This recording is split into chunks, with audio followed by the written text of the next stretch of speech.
There are way too many video game series that seem to be dead and desperately need to come back. So let's have some fun and talk about 5 games that I want to see return. What are some game series you want to see again? Tell me in the comments.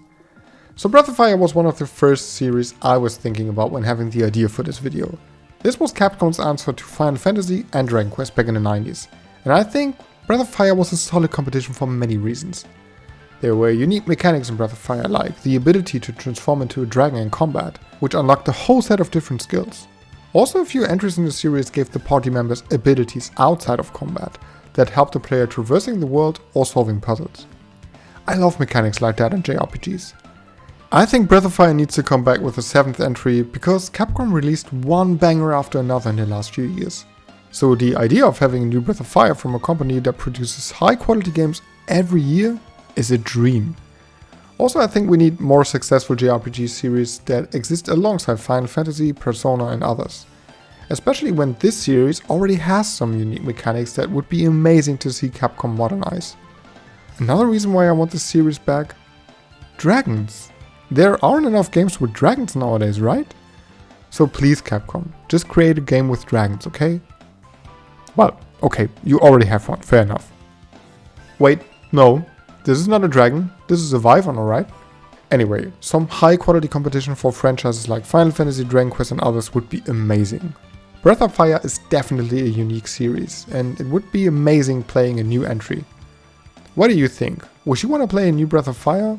Tell me in the comments.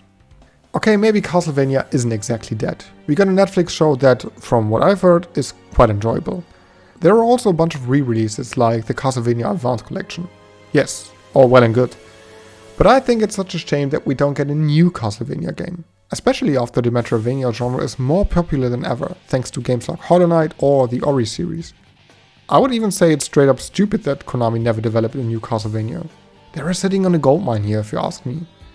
Castlevania is a series that tried a lot of things, from 2D side-scrolling and rather simple entries like the first one, over Symphony of the Night with awesome RPG mechanics to 3D action games. Castlevania tried to reinvent itself more than once. But the best way for Castlevania to come back is to capture the essence of what made the series great, and that is just doing what Symphony of the Night did. Obviously, the RPG elements are what set Castlevania apart from other Metroidvania. I mean, there are a few, but no game does it as well as Symphony of the Night. The Metroidvania genre was dominated by indie developers in the last years. Now that Nintendo finally revived one of its best franchises, it's time for Konami to show what the Vania actually means. You can't imagine how much I miss the Dissidia Final Fantasy series and how mad I am at Square Enix for what they did with Dissidia NT. But first things first. Dissidia is the fighting game spin-off of Final Fantasy. 4 games were released up until now. 2 on the PSP, 1 on the PS4 and 1 on mobile. The first 2 games on the PSP are probably the games I have been the most addicted to in my entire life. I think the idea of bringing Final Fantasy characters together and letting them fight in iconic places from the franchise is a dream come true. And the RPG mechanics built into it are perfectly simple yet deep enough to keep me motivated to grind for hours. Of course, the combat was super fun too, thanks to its unique bravery mechanic. Some simple attacks are brave skills that deal damage to the bravery of the enemy. If the bravery reaches 0, the enemy breaks and you get a certain amount of bonus bravery. The bravery you gained equals the amount of HP damage you deal. I think the system is incredibly clever and something I never saw another game do. Sadly, Square Enix kinda destroyed the series. And ironically, it's not because the mobile entry was bad. Quite the opposite, that one was actually enjoyable. It's the PS4 title's fault. Dissidia Final Fantasy NT. Square Enix must have sat in a room brainstorming about what makes Dissidia great and then decide on the exact opposite. I imagine it was like that. Oh, Dissidia is a unique fighting game because of its RPG mechanics. Yeah, let's get rid of that. Okay, the players really enjoy the story mode. Haha, then let's replace it with a menu where the players select some boring cutscenes. Okay, lastly, the intense one-to-one combat with the emphasis on the bravery mechanic is something our fans really love. Haha, like we give a shit. Let's put some unnecessarily chaotic and uninspiring 3 vs 3 battles in this. I mean, Square Enix, honestly, what the hell? Anyway, Dissidia still needs to come back with a proper entry on consoles. It's another goldmine here in my opinion. All Square Enix needs to do is give this game a diverse roster of all the amazing characters Final Fantasy has to offer, bring back the RPG mechanics, and put in a simple story mode as in the second entry. I tell you what, if this game would come out like that, I would probably never play anything else. So please Square Enix, get onto it. Although this is a beloved Nintendo series, the last F-Zero came out 20 years ago, which I will never understand. I mean, I get that Mario Kart is the more popular Nintendo racing game, but F-Zero is so unique and so different compared to Mario Kart. While Mario Kart is a more casual game designed to be enjoyable by pro gamers, non-gamers and everyone in between, F-Zero, especially GX, requires skill, high reflexes and track memorization. The reason for that is the insane speed of up to 1500 km per hour. The boost mechanic is cleverly designed. Boosting costs energy, and if the energy reaches zero, your ship is destroyed. Energy only restores on certain energy platforms on the track. This mechanic brings a strategic element into races that no other racing game has to offer.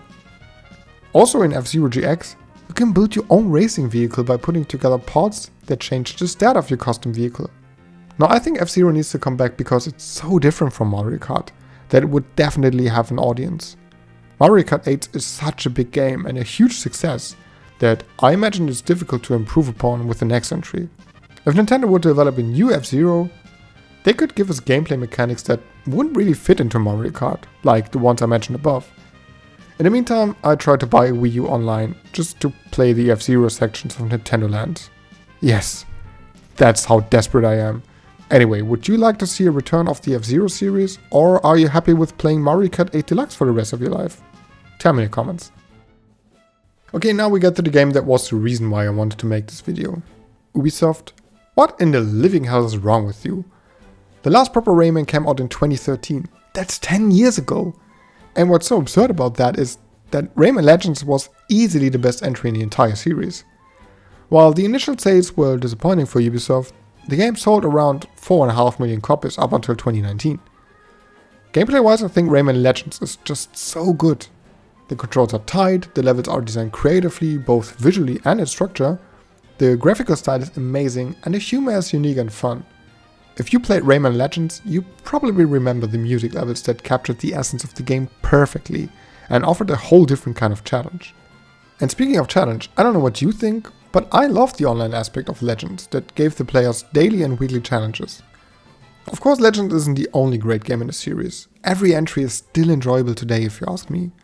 The first one is an incredibly difficult 2D platformer.